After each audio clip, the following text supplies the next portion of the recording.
Hello and welcome back to Beyond the Plot podcast. I'm so excited for you to listen to Becca's story today.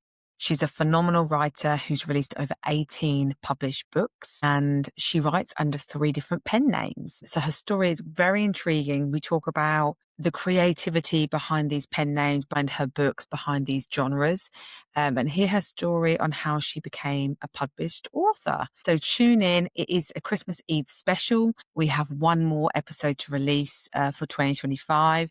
But I'm really excited for you to hear Becca's story. So sit back, relax, listen while you're wrapping presents, having a festive drink, or just having some downtime in between the chaos that is the holiday season. Look forward to hearing your thoughts on this one. Enjoy, everyone, and I'll chat soon. Bye.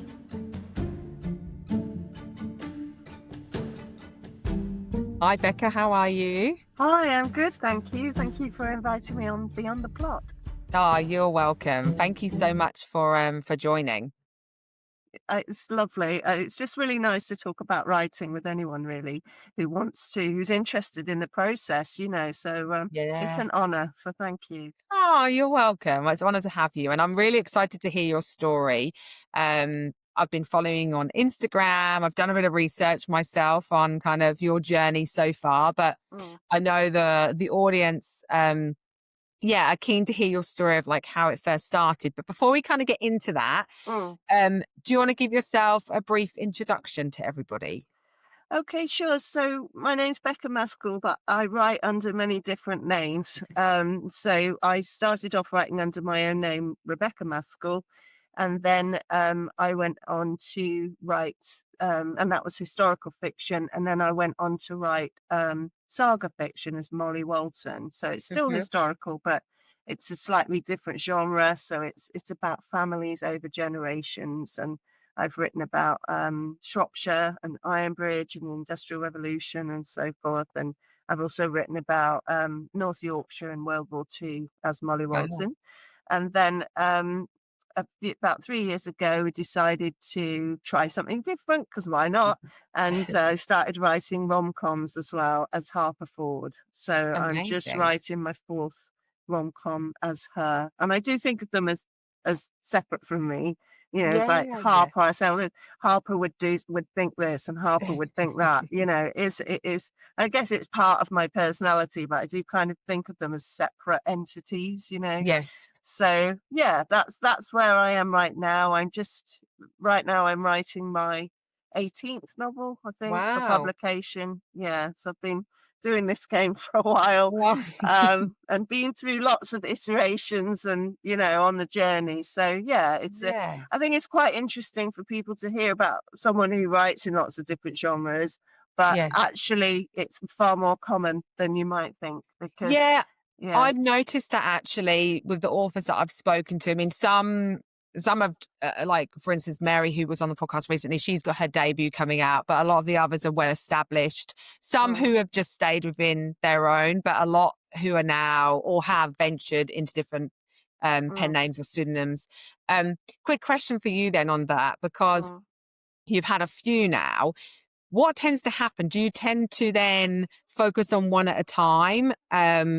Or is it kind of like a farewell to the others? This is my new pen name Oh, and no. genre, and then Yeah. move forward.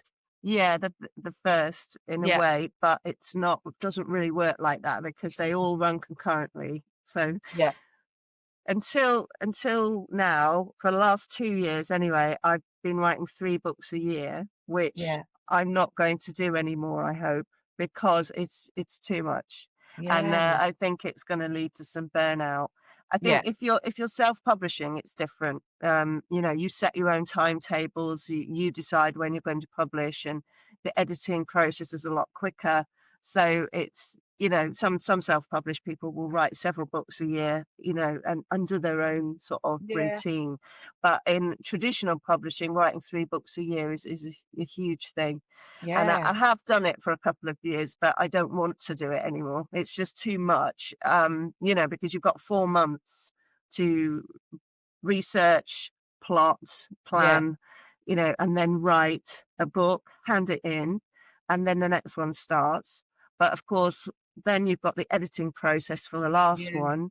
And so that editing process will go on for several months while you're writing the second one. So Yes. Yeah. and then, as it approaches publication, then you're then doing publicity stuff for that. So Yeah. you're either, any one time in the year, if you're writing, say, 3 books a year for trad publishers, you're either writing or researching the next one, Mm. or like editing and doing publicity for the last one. So you're Yeah. doing all 3 things at the same time for 3 different books, for 3 different authors as well. Yeah. So it's not like you're all writing saga all the time, say Yes. 3 sagas a year. You might be researching a saga, writing a rom-com, and, Mm. editing something completely different. So Yeah. it is a bit of a like, in your Yeah. brain. I was gonna say, how do you jump from that? Because that's a lot going on in your mind, right? And you obviously must be very Mm, creative to be able to have, writing these different kind of genres. How do you go from, like, yeah, writing in one to the next, like, all in the same year? mm. I don't I don't know. I think because you have to. I Yeah. mean, for me, it's really financial. I'll be honest with you. It's Yeah. it's it's about the more books I write a year, the more money I'll get for each of those books. The quicker they come out, the sooner I get paid. Yeah. Yeah. So for me, it's financial. We tried it. My agent's incredibly supportive. She's brilliant. Laura McDougall at United Agents. I've been with her for about 10 years now. And she and I are always looking for new ways Mhm. to try and make a living in Yeah. the publishing world, which is really hard for everybody. Yes. Um, and so we thought we'd have a go at these new genres, and didn't really intend to do 3 books a year until it happened. I did ask her, do you think you can get me 3 contracts next year? Yeah. And she did, which I really Yeah. didn't think she would. Not because I doubt her; she's amazing, but I just didn't think I would get it. Yeah. And I did, and then I was stuck with it, and I had to do it. Yeah. So once you're on that gravy train, and it does feel like that, it is relentless. Yeah. And personally, I don't think the books have suffered at all. I think Yeah. the books is just as good, but I just concentrated my process.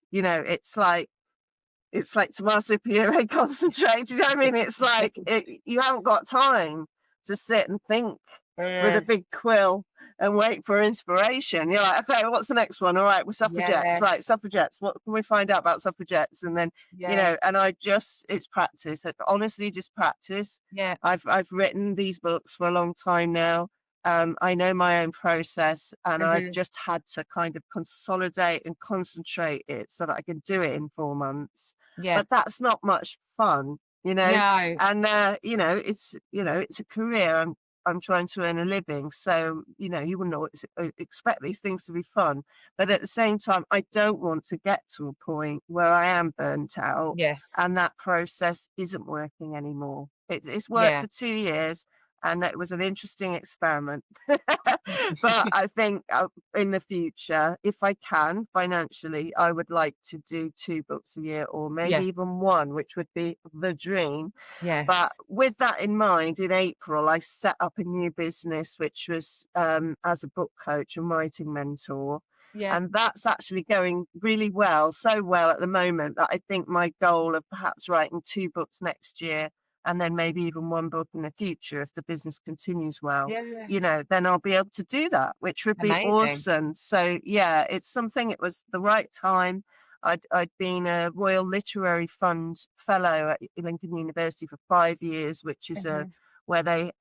it's a charity that helps writers to work with other writers. Yeah. And I was helping students with their academic writing. I did that for 5 years, but I knew it was coming to an end because it's a limited contract. Yeah. And then I thought, I've got to find another way to pay the bills. And I set up Yeah. my own website and business in book coaching and mentoring. And I thought, Brilliant. well, let's see how it goes for a year or so. And it's just Yeah. like, I think because I've been around the block a few times, Yeah. and I'm on all these different social media, I just put a few things up, saying, hey, I'm doing this now, and started to get a slow trickle of people Yeah. coming in. And it's kind Yeah. of then, word of mouth. And and also I'm working for a few brilliant writing organisations like Curtis Brown Yeah. Creative, Writing East Midlands, the History Quill, Professional Writing Wow. Academy.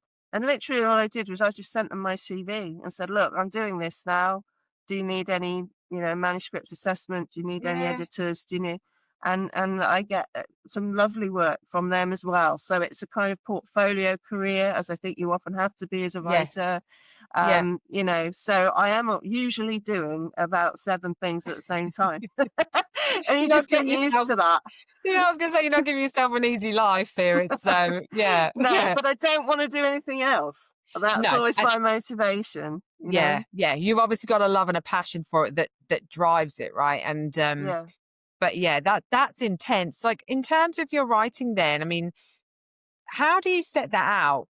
I mean, you're well established now. You've been doing this for many, many years. You've probably got a process that you follow. Mm, What does that look like for you then? Like writing 3 books in a year, you've got to be very stringent with your time, right? You've got to be mm, quite time conscious. Do yeah. you have a certain process that you follow that works for you? I do, and I can tell you what that is, but Yeah, just with the caveat that every book is different. yeah, Even now, after, I'm writing book 18 now, and while you're writing and planning, particularly when you're planning, you might have a method and it'll change according to the story. It doesn't yeah, always work exactly how you think. So my general method is I'm a big planner and plotter, huge. yeah. As in, I've met many, many writers over the last 15 years or so, and I've met very few who plan in the detail that I plan. And that is not like I'm not bragging about that because it's difficult. Mm, And I think I'm in a very small minority as far as have learned from talking to other writers. Most writers, I think, plan less than I do, but it's hmm. just the way my brain works. Yeah, I just think in structure. I think of novels like architecture. hmm. So when I think about a story, I have to have a shape. I have to have a structure. Otherwise, my brain gets really worried and anxious. So it just suits me. So that's really the first step. But you can't just sit down and go, right, today I'm going to create a 3-act structure for my next novel. It doesn't work like that.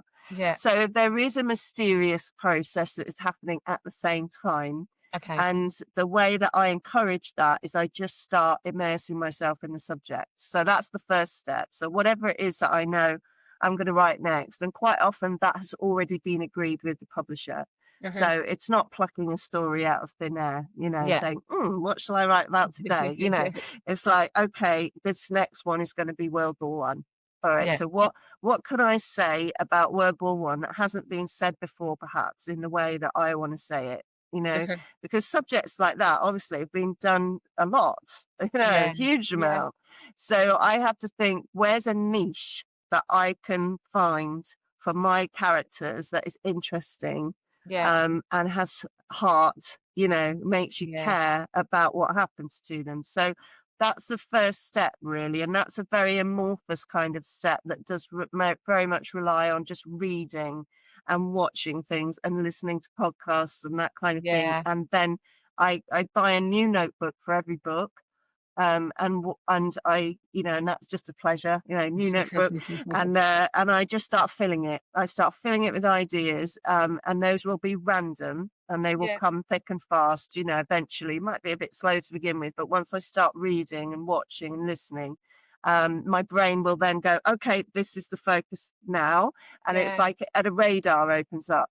And I just start to suddenly see things like at the moment I'm writing Harperford 4, Yeah. and it's going to be about women's middle-age rage. Okay, so it's about rage, and I've got quite a lot of rage, anyway, so that's quite useful.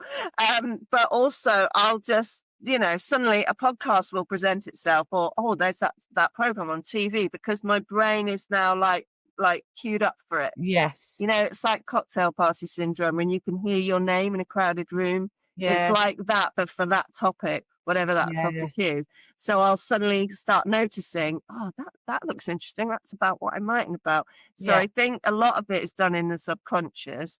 I'm Yeah. just helping it to sort of shape it. And I just start filling that notebook up. And then there's a point where I feel like I reach a kind of critical mass where I've Yeah. amassed enough information. I feel comfortable enough in the period, if it's historical, Mhm. or in the topics, whatever the topic might be, to start writing.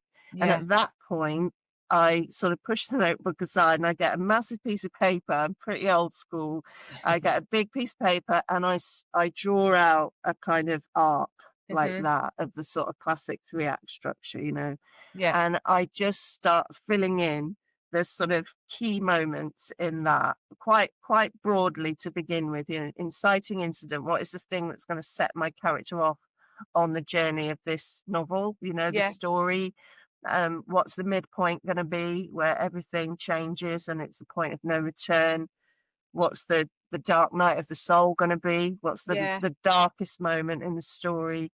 And what's the conclusion and resolution going to be? So Yeah. I have these kind of key moments, the sort of climax to act two, and I start building it like that. And this Mhm. is why I see it as architecture. I Yeah. start building it around.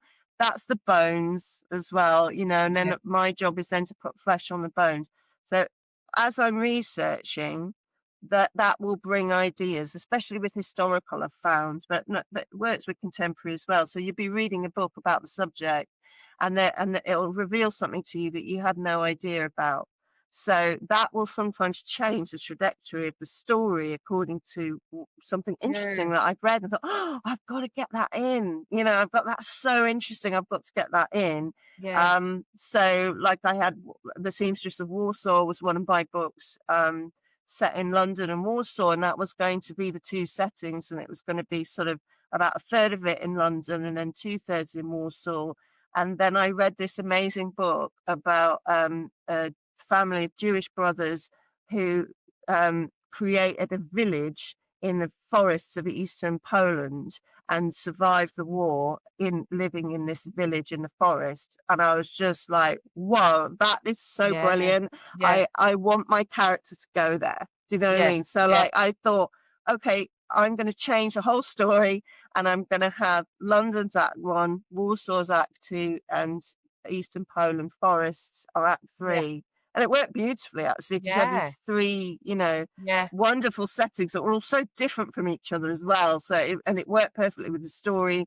So as I say, yes, I'm a big plotter and planner, but with the caveat that things will always change Mhm. as you're researching, as you're writing as well. So when I Yeah. start then, so after that process, I will then take that big piece of paper and I'll write a synopsis from Yeah. that. And my synopses are quite legendary because they can be like 10,000 words long or Wow. 15,000 words long. And they're a kind of almost like a mini novel in Yeah. themselves. I write in the style of the novel. It's first person present tense, sorry, third person present tense, Yeah. but it's often in the style of the novel. And I Yeah. might even have, dialogue in there and a bit of a scene, and I can use that later. But Yeah. some publishers want that. They want a Yeah. detailed synopsis. So particularly for my Harper Forwards, they Yeah. want a very detailed synopsis. That's the way that publisher works. Yeah. Others a bit more kind of like, what's it going to be about? And I'll say, oh, it's about this. And they'll say, okay, off you go. Yeah. But I do it anyway. I always do Yeah. a synopsis because I need it. My brain needs it. With, again, always the caveat that it may well change in the Yeah. writing, because you'll get to a certain point in the writing and you've got this plan and the character is like resisting. It's like, I know that I'm supposed to fall in love with that guy, but actually that guy Yeah. who it was like a really minor character who works in the shop who was just going to be seen for one, Mhm. 10-minute sequence is now the guy that I'm going to fall in love with. And you're like, like who's in charge here? But I've learned over the years, go with that because I Yes. think that is your subconscious saying, this story's not working. And if Yeah. you try and shoehorn your characters into the original story, they will always resist and it won't work. And Yeah. I know, and you can feel it physically. You can kind of feel the resistance and Mm. this isn't right. And when you change to the new thing, it's like a freeing up and you Yeah. can feel it physically and you're like, yeah, this is the right path now. This is Yeah. where this story should go. So, Yeah. yes, I'm a big plotter and planner, but I'm always open to the mysteries of the Yeah. subconscious, and, that I do believe deeply that the subconscious knows best, Hmm. not just for writing, I Yeah. think for life as well, Yeah. Yeah. just like go with your gut They do because, say that. yeah, Yeah. Yeah. your gut Exactly. knows. So I know to be cool about that now and not kind of panic and go, oh, what's going on? I just go with it, and because Yeah. it almost always works out correctly and is satisfying, conclusion to the story. So sometimes the ending changes completely. Yeah. I will take chapters out, I will move them around, I Yeah. will put new scenes in, and quite often that happens in the editing with Mhm. my editor at the publisher. They'll say, you've kind of skipped over a really important scene here, and we need to put that back in, Yeah. and quite often that's because I've shied away from it. I know it Yeah. needs to be there. So I'll have, and then we said goodbye, like next chapter, and she'll be like, hang on a minute, think we need to see that goodbye scene at the railway station. We really need to see that. And I'm like, Yeah. yeah. And I know we do, but it's like, at that moment, I was like, oh, I can't write that. It's too big, and Yeah. I kind of shy away from it, but I know it needs to be done. And when you're working with a great editor, that's the kind of thing that they pull out. They're like, Yes. they can read your mind almost. They're like, there's a bit here, I think you need to put that scene in. You're like, okay, and then you do it, and it's great, and they were right. So it's a Yeah. hugely long process, and it changes with every book, as I say. Yeah. So on that then, what when you went from historical to rom-com, I know you're still writing in the different genres still, but Mm. um what makes you then want to step into a new genre, for instance? Like, is it inspiration? Is it something that you've wanted to do for a while? Where did that kind of stem from? I mean, I'll be honest with you and say it was generally financial. Yeah. It was for commercial reasons. But the rom-com, I mean, certainly for the saga. So Yeah. I'd written 3 books as Rebecca Mascull, and they were lovely books, and they got lovely reviews, and I was very proud of them. But they didn't make me enough money. Hmm. And it was around that time, it was about 2016, 2015, 2016, that I made the choice to become a single parent, and I knew I'd have to earn more money. Yeah. So I that was around the time where I changed agents. I went with Laura, and the thing that I was looking for a new agent was a very commercial eye. So I said to Laura, "What would you do if you were me? With the books that I've written, what would you do next?" And she said, "I think you should write saga." And Hmm. of all the agents I spoke to, she was the only one that had a very specific solution to that problem. Hmm. And I didn't even really know what saga was. And she was like, "Have you read Catherine Cookson?" I was like, "Yeah." And she's like, "That, it's that." Like, but it gets into supermarkets. So it's still Yes. historical fiction, but it Yeah. gets into supermarkets, and you're much more likely to make more money from it than you are the kind of upmarket historical fiction that you've been doing, which Hmm. can take off, but it's much easier to get saga into supermarkets. And I'd never even Yeah. thought about supermarkets. I didn't even know Yeah. that was such a big thing until we went into the saga market, and we planned out, a trilogy to begin with, which ended up as the Iron Bridge trilogy, Hmm. um, to really, and it just, it wasn't too much of a shift.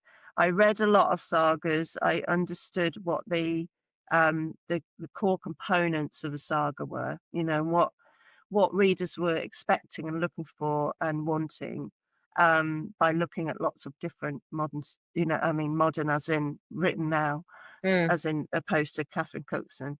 The typical, conventions, the typical ingredients, typical settings, character types, events, that kind of thing. And it was different. It's a different plotting process, really. It's Yeah. much more of a pacey plot than Yeah. upmarket historical. So I had to shift and, learn that and change.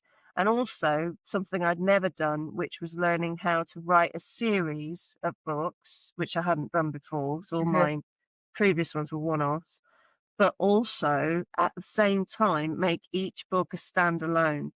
so that Yes. someone could read that book and not read any of the others, and it would still work as a story. And that was a huge challenge. I remember when Yeah. my publisher said that to me, I was like, what? I just thought it was impossible. I thought, how can you do two things at the same time? How can you Yeah. please two totally different audiences at the same time? But you Mm. can. You just, it's a set of skills you have to learn. Yes. And that's what I had to learn very quickly because I got the deal and I just Yeah. had to produce it. So I had a kind of background story that ran on through all of the books. Yeah. And then I had a foreground story, which was the story of the standalone. Do you see what I Mhm. mean? And was Yes. resolved by the end of it. Yeah. So that one satisfied anyone who just picked that book up off the shelf and had never read any, that Mhm. author or that story before. And the background story was there to reward the kind of loyal readers that were reading Yeah. all of them. But there was always enough exposition dotted throughout so that anyone coming to it cold could like, oh right, that's what happened 20 years ago. Okay. So, Yeah. you'll have characters thinking about it, characters talking about it, and very, much avoid the exposition dump. Mhm. We're like, right, last time on the Irish saga, it's so much easier for TV, but in a novel you can't do that. You have Right. to you have to filter it in subtly because you don't Yes. want your readers to think, oh, here we go, here's an exposition dump. Yeah. Because readers, whether they have that phrase or not, doesn't matter. They know it when Yes. they see it. Yeah. You'll have one scientist character turn to another and go, the interesting thing about radiology or whatever. And you're just like, oh, come on, like no one talks like that. So you have to be really careful how you do that. And that was Yeah. a massive learning curve, but fascinating and loved it, really enjoyed it. And then when with Harper Ford, so I've been doing that for a while. I did, a few Molly Walton books, and then Yeah. it was actually during the pandemic. One of my Walton books was delayed by 6 months due to a paper shortage, Oh, wow. because of the pandemic. So Yeah. I actually had a chunk of sort of time in my schedule, and my very sensible agent said to me, "I just want you to rest because you work too hard." And also I have chronic illness, so Yeah. she's very protective. So she's like, "I just want you to rest." And I was like, yeah, well, that's boring. So, like, I want to write something totally different. I want to write something contemporary Yeah. because I thought it would be easier. But, I just thought it'd be simpler. I wouldn't have to do so much research. I was Yeah. wrong. I was completely wrong. You have to still have to do loads of research, unless you're literally writing about yourself, which most of Yes. the time you're not, Yeah. for me, never, I'm always writing about someone else's reality. So there's still loads of research. But anyway, I said, what are editors looking for in a contemporary space? And she said, rom-coms. Everyone wants rom-coms. Nice. Yeah. So I said, I thought, I've never have thought of writing a rom-com in my Mhm. life. But I love When Harry Met Sally. It's one of my favorite Yeah, films. I love that And I movie. realized that even though I don't necessarily or didn't read that many rom-coms, I watched a lot of rom-coms, Yes. and loved them. I had a real soft spot for them. So I thought, okay, let's do the same thing we did with Molly Walton and apply it to rom-coms. So Mhm. let's just go and read loads of rom-coms. And I bought some books on rom-coms and Mhm. writing romance, writing comedy, and I just learned about the different structure that that kind Yeah. of story has. And even though I use a general three-act structure, when I write my rom-coms, I have a slightly different version of that, which is Mhm. specific to romantic stories. Oh, okay. Yeah. So, in say the end of Act Two, where you would normally have, the Dark Night of the Soul and things like that, and the climax, I realized that there was a very specific thing to rom-coms, which was that I don't know what it's generally called, but I like to call it the wilderness period. And I take that from the Rapunzel story. So Mhm. when the prince is blinded and wandering in the wilderness and Rapunzel is singing Yes. and he finds her, I call that section the wilderness period because there's always a bit in a rom-com where they break up, sort of end Yeah, of there act is. two, and Yeah. then you think all is lost, Yeah. and they wander in the wilderness for a while. They Yes. don't see each other. They talk to their friends, and then they get a massive epiphany where they're like, Yeah. "We need to be together," and then they run to the airport or whatever it is, and there's always that, and that is very specific to rom-coms. So, Yes. and this is what I learned as I started doing different genres, and obviously a genre like crime has a totally Mm. other structure, which is very Yeah. different. And I have written murder mysteries in some of my saga Okay. stories. Yeah. Yeah, so I've had to learn about how to craft a mystery. A lot of it's kind of common sense, really, and you Yeah. learn it, you absorb it, as audiences do from watching and reading, you absorb that structure to what audiences expect. But yeah, to write a crime novel with Mm. proper, red herrings and, suspects and all of that Yeah. is incredible undertaking. And I haven't done a proper crime novel yet. Maybe I will one day, but I know it will be a lot of, learning to find Yeah. out how that structure works. So I absolutely like take my hat off to crime writers, horror writers, Yeah. any genre that I haven't done really. And I'm not sitting here saying, oh, I could do any genre. I don't believe that at all. I think Yeah. there might be some genres that just stump me, that I Yeah. just can't do, Yeah. but I have to love it, I think, to want to do it. Yeah. But yeah, that's how it happened really. So it was just chance that I happened to come up with Harper Ford. But at that time in 2020, I recently become single and I'd started internet dating. Yeah. And I was internet dating for the first time in my 40s, so I'd never Mhm. done it before. And it was during a pandemic, which was even more weird. Yeah. So, and it was just so funny, like Yeah. as well as quite disturbing sometimes. Yeah, It it's a whole different world, isn't it, yeah, internet dating? it's like a universe in itself with its own language, and its Yes. own rules. And I just said to my agent when she said rom-coms, I said, "Well, how about a rom-com about a woman in her 50s dating, internet Yeah. dating for the first time?" She was like, "I love it. I love it." So it is not a memoir, it is a Yes. novel, it is fiction.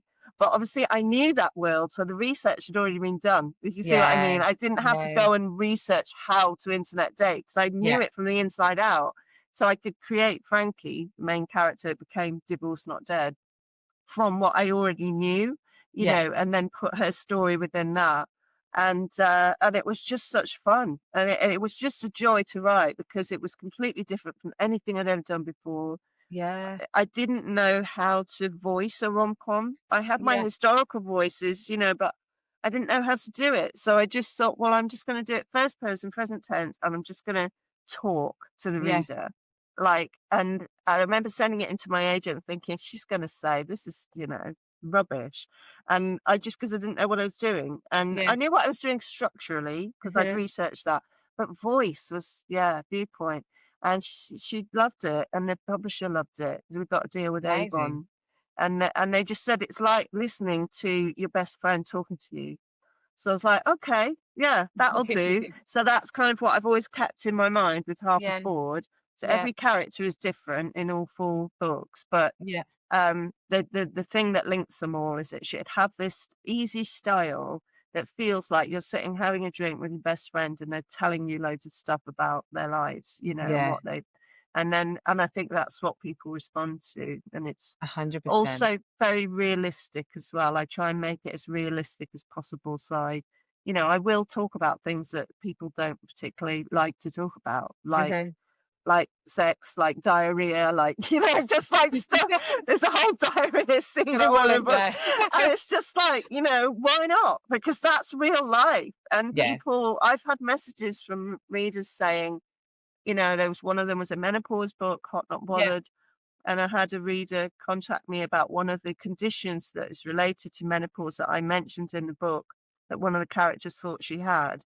And she messaged me and said, I've never seen this represented in fiction, Yeah. and on TV or in a book. And I just want to thank you for putting that condition in because I feel so unseen and Oh, invisible. that's yeah. And, thank you for covering that so that other people are aware of it. And I was like, "Ooh."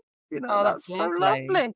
Yeah, Yeah, so I think I now that was never the intention at the yeah, beginning, but as I just my research for those books, a lot of it is talking to people rather yes. than lots of books, about Victorian era or whatever. It's more Yeah, yeah, right, menopause. Okay, I'd been through it myself anyway, but I yeah, don't want them to just be about me. So, yeah. I just interviewed about, I can't remember, several different women, and just said, right, what are your experiences, and just put posts out on Facebook.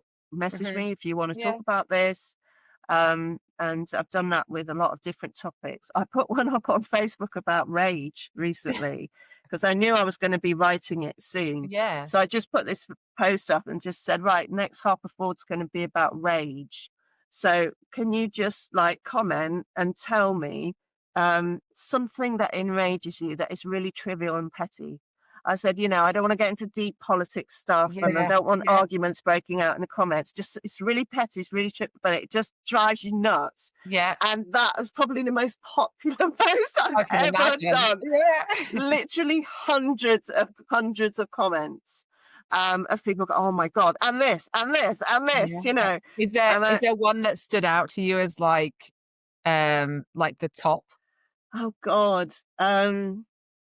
Well, yeah, there was a lot of online rage, Okay. Yeah. about kind of, when you're typing a password and then it says 2 week and you're like, I Yeah. haven't finished typing it yet. When you're trying to put in a password and it'll say, wrong password and you put in a new one and it said same as the old password. And you're Yes. just like, Yeah. there's Yeah. so many like that. Driving, obviously, Yeah. and just other people's perceived stupidity in general, just like people. Just people, Yeah. just being really annoying and disrespectful or selfish. Yeah. Really, a lot of it was about other people's selfishness, but AI, there was quite a lot about AI, and yeah, telephone stuff as well. Yeah. Like we value your call, we know Oh, you're waiting, yes. that sort of stuff. Hold But yeah, music. very small things, like when you go, you're in a rush and you go to the supermarket and they've changed it all around, like in a week since the last, and you can't find anything, and because people are just so stressed, and Yeah. that's what came out from that. It was just like everybody's under this tremendous pressure Yeah. all the time, and then the most trivial of things can send you over the edge Oh, because you are 100%. in a constant state of stress. So it's actually quite sad when you think about it that we Yeah. are all so ragey, but my God, everyone felt so much better afterwards. Yeah. And I remember actually commenting at the bottom, I was like, did not expect it to blow up like that. It's just on my private Facebook. I've only got Yeah. 1,000 friends Yeah. on there. But my God, I feel like almost everyone who follows me commented Probably. on it. And and I remember just writing, I don't even have to write this book. I could just copy and paste this You thread can, and yeah, that's you're it, the novel admin bar. written. Yeah. So yeah, people help a lot, just especially with the Harper Forwards because a lot of it's about stuff we can all relate to, Yeah. hopefully. So yeah, I just talk to people. So what winds you up about this? And and I've got chronic illness, and so I Yeah. write quite a lot about how women are treated by the medical profession. I talk a lot about that in Hot Not Bothered. I'm going to do one character like that in this current book as well, Mhm. because Yeah. it's something I know a lot about, and it Yeah. enrages me, Yeah. and I think I probably will write a Harper Forward about or something about chronic illness one day. But, Yeah. yeah, that's something that enrages me, how Yeah. badly women are treated by the medical system. So, yeah, there's all sorts of, topics that you can get out of it, and they're all good fun. But also, they always have a serious side, and so Harper Ford always has a kind of a serious side that takes the topic seriously. Mhm. It doesn't make a joke of things that are not funny. If you know what Yeah. I mean? Yeah. Yeah. Yeah. 100%, 100%. Mm. Um, touching on that then, like, when did this all start for you? Like, what I mean, you've got a master's, right, in, Mm. writing. So, Yeah. did you always think that that was gonna be your career, or how did it transpire into that? Um, well, like most writers, I wrote a lot as a kid. Yeah. Didn't really show anyone. It was just stuff that I would write in a notebook and keep to myself, really. But it was very much stories and Mhm. totally I was a magpie, I'd just collect ideas and Yeah. stories for years. Never thought of it as anything special. I thought everybody did that, I didn't Yeah. think I am a writer. I just sort of would just like think I want to write a cowboy story because Mm. I'm going to steal like Joan Wilder's idea from like Romancing the Stone, like I'd see a movie Yeah. and I think, right, that looks fun. I'm gonna write a girl cowboy or, cowgirl or whatever, and I would just steal things, as I Yeah. say, I was a magpie. So, and then I'd write a cowboy story, or I fell in love with the X-ray guy on Saint Elsewhere hospital drama. I thought I had a big Mhm. crush on him, so I wanted to write a story about an X-ray guy. It was like Yeah. completely like Yeah. trivial stuff like that to begin with, but clearly I was fascinated by story, Yeah. story always. I've always had a love for story. And then it didn't really start taking it more seriously until university. Not I did English and Spanish at university, so I wasn't doing creative writing or anything like that. I Mhm. just started to write short stories then. Yeah. Again, just really for myself. I wasn't really showing them. I wasn't sending them anywhere. It was this pre-internet, so you couldn't post them Yeah. online or anything. I didn't really know where to send them. And then towards the end of university, I got an idea for a full novel, Mhm. and I started writing that then in my sort of mid-20s, and then I did teacher training, so I Yeah. was a school teacher for several years and trying to write novels during that period. But teaching is completely all encompassing. Mhm. It's when you're a full-time school teacher, particularly, it is your whole life is run by this job. And when I was just turned 30, again split up from a relationship.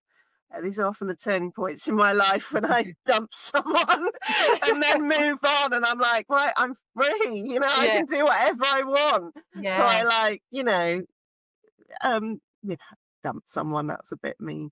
But, that relationship came to an end and we sold the house. We'd had a house for a year. So suddenly financially I was freed, if you like. Yeah. Lived in a shared house for a while. It was a lot cheaper. Left my job and did my master's. So because at that point, I think when I was free, financially free, I thought either I'm going to keep doing this writing thing in the background Yeah. and it's plan B, or I'm going to decide, you know what, writing's going to be my plan A, and I'm going to devote myself to it. And Mm. then I'm just going to, make a living however I can while I'm trying to get published. And that was the turning point for me. So I left that job. I left that full-time job. Got a part-time teaching job at a college, Yeah. and I applied for a master's. I got in. It was at Sheffield, and I did my master's. I did it part-time, so it took a few years, but I got my master's. But to be honest with you, it didn't teach me a huge amount. Mhm. I think masters are a lot better than they used to be honest with you. Creative Yeah. writing ones. It's quite a new thing at that time. This is about Yeah. 2001. So it's like 25 years ago. Um, and it didn't teach me a huge lot, but it forced me um, to write to a deadline. I think that was really Yeah. the best thing I got from it. So I Yeah. finished my first novel during that course. It was terrible, I mean, I got a decent mark for it. I look back on it and I think, "Oh, that was terrible."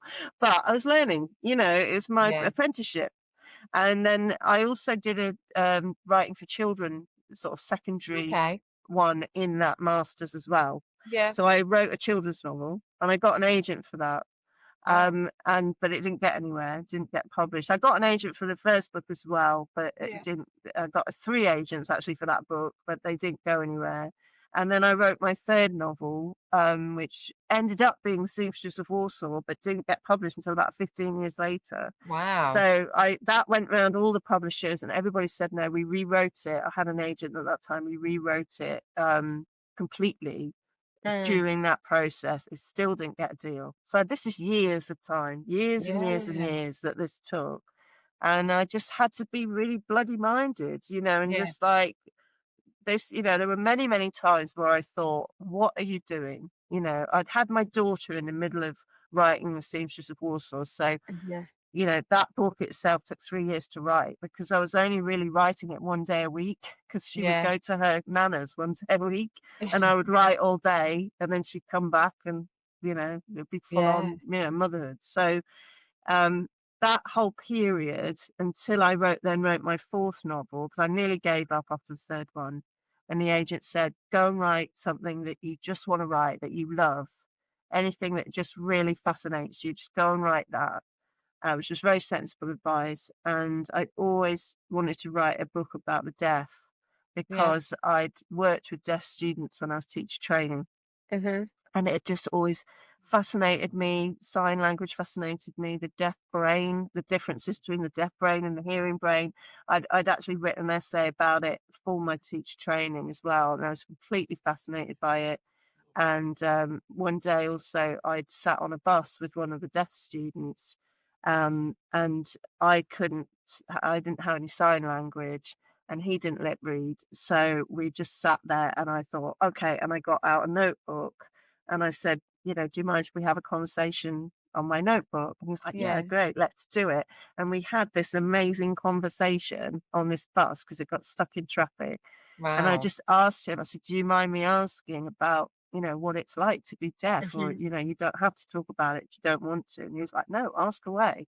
So we did. We had this incredible conversation. I've still got it somewhere in the garage or something, Yeah. on paper, of this conversation with this deaf lad.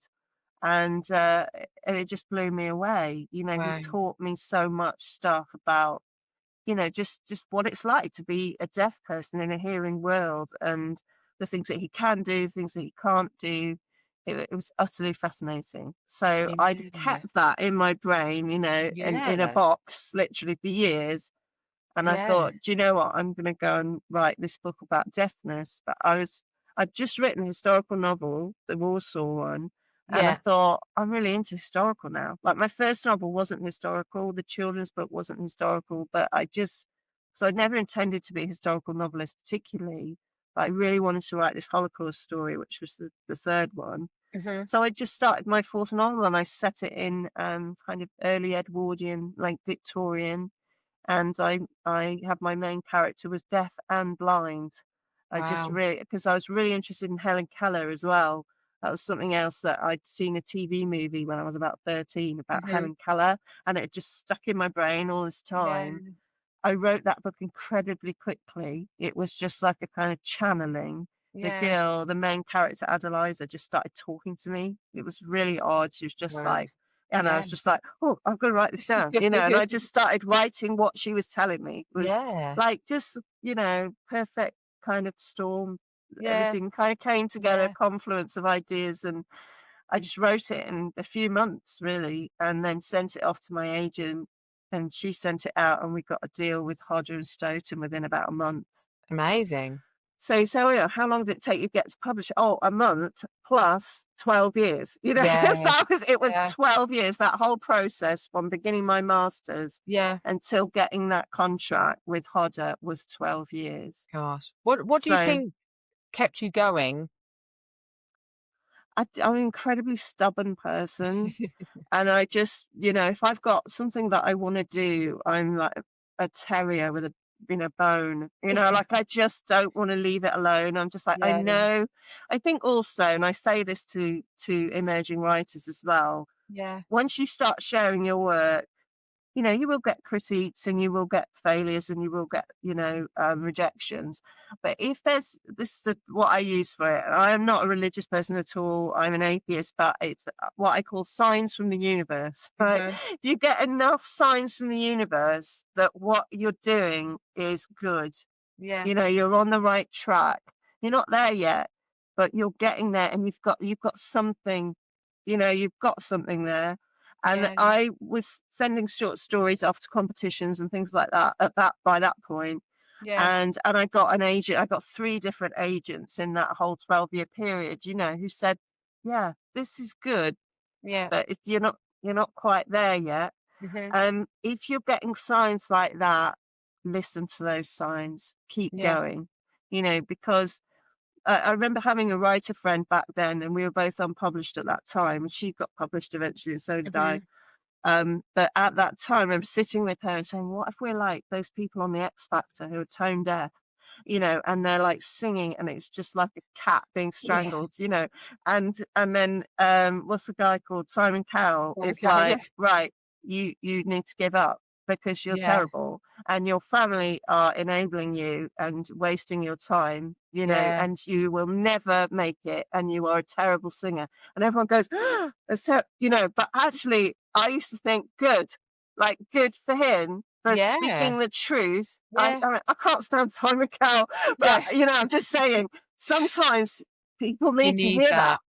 Yeah. Because if you are hopeless and you're never gonna, I'm never gonna be a ballerina. Do you know what I Yeah. mean? Like I know Yeah. that is never gonna happen for me. So what a waste of my time if I tried Yeah. to be a ballerina for years. And I think it's the same thing. I know my own limitations, Yeah. but we used to worry. We used to say to her, "What if we're like those people?" On the X Factor, and I'd say to her, "But you're not. You are really talented." And she's like, "Yeah, so are you." And I bet we wouldn't believe it ourselves. Yes. And so it was that. It was a kind of battle constantly between that voice in your head that goes, Mm. you're hopeless at this. It hasn't happened yet, therefore it will never happen. Yeah.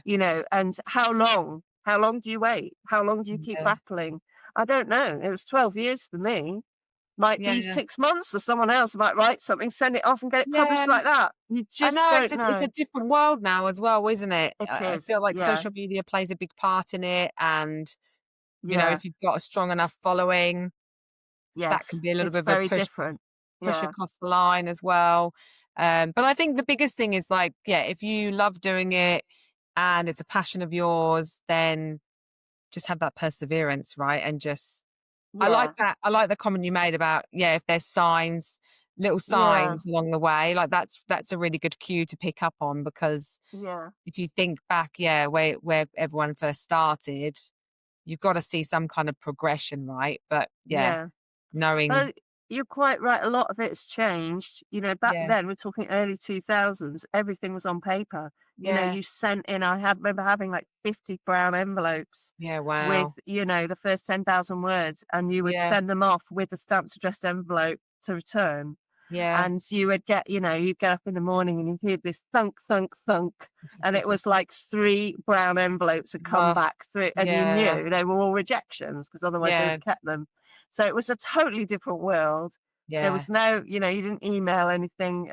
Email was like very early days, or you just didn't use it back then. yeah, There was no online, there was nothing. So it was either trad publishing or nothing. I mean, yeah, it's very early days of the internet, so there was some very early self-publishing going on. But even by sort of 2012, when I yeah, finally got published, self-publishing was seen as a bit of a joke. yeah, And it's not like that at all now. In fact, I no, am no, planning, I really want to self-publish at some point. It's part of my kind of business plan that in the yeah, in the next 2 or 3 years, hopefully, I want to yeah, start self-publishing as well as trad, yeah, because I I want love to have a bit that. more control, and I want to Yes, just write something just for me and have a go and see what happens. yeah, It's massively, respected now, yeah, self-publishing, it but it is, wasn't yeah, back then. So there's a lot no, more choice now for people. Back then it yeah, was either get an agent or nothing. You had to yes, have an agent. You couldn't speak to a publisher without an agent. Now no, you've got loads of like new independent publishers who will look at your work without an agent. So it's yeah, totally different landscape now than it was. yeah, I think it's much better, much more choice, and much more for an emerging writer to think, okay, that might be my plan A, but there are loads of other things that I can do as yeah, well. Whereas I had one way to do it at that time, but yeah. now loads of I ways know, to do and it. I think that's nice for authors out there, writers out there, and I love that you just said that about even attempting, like, well, you'll be successful no matter what because you've had a long-standing career, but Oh, for I a don't know traditionally about published that. author to Yeah, go to yeah. independent, like, Oh, definitely. that's like just, you don't hear that. I think that's revolutionary. I think that's something that a lot will see more of, because Oh, a lot of definitely. A lot independents, of people are doing it though. yeah, because Yeah, they it's like the not just me. control, right? And they get more Yeah, money because they may you get more cut the money. middle people out. It's Yeah, just a totally different yeah, thing. trad publishing is often far less money than you think it is. Okay, Yes. so Yeah. that's to start. Also, far less marketing than you think it might be. Yes, I have So, in heard. fact, you have to do a lot of your marketing anyway. So Yes. you can transfer those skills to self-publishing. Whether my following will help me sell books, I don't know. I have Yeah. no idea whether I might sell, 50 books, Yeah. 100, three Yeah. thousand, ten Yeah. thousand. I've no idea, but I just wanna do it Yeah. for fun, but also just to kind of scope that out and check out Yeah. that side of the industry, and maybe I'll enjoy it, maybe it'll take off, and maybe I'll just do that one day. Who Yeah. knows? I don't Who know. knows? I'm just, I wanna have fun with it, and I want to advance my career, and I've always just Yeah. thought, "Let's have a go at this now and see what happens?" That's Well, my I think general that's lovely. philosophy. Yeah, I think, well, brilliant. And I'm excited to see kind of, yeah, where, what's next for you. But in terms of where people can find you, Becca, like, I mean, I know Mm. you're on social media. There's certain platforms that you're on more than others. And where can they get you in terms of like if they wanted support with their writing as well? Yeah, so I mean, my main website where I do all my book coaching is called beccanovelista.com. So it's quite easy to find. Yeah. And that's where all my book coaching, you can buy signed books on there. I teach academic writing on there. So if you're a university student as Hmm. well, so all of my stuff's on there really. Yeah. But then I have websites for all my different author names, and I'm on everything. I'm on Okay. TikTok, Instagram, Facebook. I think Pinterest is the only one I'm not on now. Yeah. Yeah. I mean, even on Blue Sky and Threads, but I don't really do anything on there. I'm just Yeah. on there. Yeah. But if anyone wants to get in touch about, if anyone's an emerging writer, Yeah. and they want to get in touch with advice, please send me questions message me on social media. I'm very happy Brilliant. to give advice and answer questions. But if you want to work with me, probably best go to beccanovelista.com and you can Brilliant. contact me through there. Or if you prefer, you can go through one of the organizations that we mentioned Yeah. earlier. And Yeah. I'm also on Readsy as well. So Okay. that's a marketplace where you can get book coaching through there. If you'd rather do it through third party, that's fine by me. Yeah. So yeah, so I'm on Fantastic. everything really, far too much. But I enjoy it as well. I just have a laugh on there and put memes and stuff like that, That's and good. I just have fun with it. I'm terrible on TikTok. I've no idea what I'm doing, Oh, but I'm I don't there. know who does. I'm there, and I'm having a laugh. So, and that's what it's all about. It is, yeah, you've gotta have enjoyment and you've gotta laugh, Yeah. otherwise the world be very boring, so yeah, Yes. yeah, And depressing. and depressing, yeah. Yeah. All right. Thank Well you. well, I've loved having you on so much, thank you for joining, being the guest and sharing your story. It's amazing to hear kind of where you've started to where you are now Yeah. and, um, Mm. all the books that you've published in the different genres under the different pen names as well, so hopefully something for everybody to read out there. Yeah, yeah. And the last piece of advice I would give to any emerging writer is that publishing is a long game. Mm, My agent said that to me years ago, and it's never a truer word spoken about the mhm, publishing industry. Nothing comes quickly. And yeah, even if it does, it's often a flash in the pan. And then, so these massive deals that you hear about them because they're so unusual, you mm, know, yeah, and the most people are not earning a living from their writing. yeah, And you need to have a kind of portfolio approach to your career. Most writers I know do not earn a full-time living from their writing. They will be doing other things at the same time. So yes, pursue your career, mhm, take yourself seriously, have that resilience and that persistence, but follow other skills that you have as well to make a mm, living. yeah, Because it's if you put all of your eggs in that basket, you are going to find that really hard. It's going yeah, to be really tough. So, think what else you can do to make money, to make a living. But if you're independently wealthy, then do what you like. yeah, But most of us aren't, are we? So, yeah, no, no, you need to have other ways to make a living. And you might be a plumber, or you might be a solicitor, or you yeah, might be a cleaner or whatever, and then write novels in your spare time. yeah, And that's great. And maybe that'll take off and you won't do that other trade that you've yeah, got, but you need a trade. And I was a teacher for years, and I'm still kind of doing that as in a more facilitating way as a book mentor mhm, and, yeah, book coach, but you need a trade to Yeah. balance, because the writing world is brutal. It is brutal. The publishing world is brutal. So you need something to kind of keep you going and help you through those difficult times, Yeah. when things don't always go the way you want.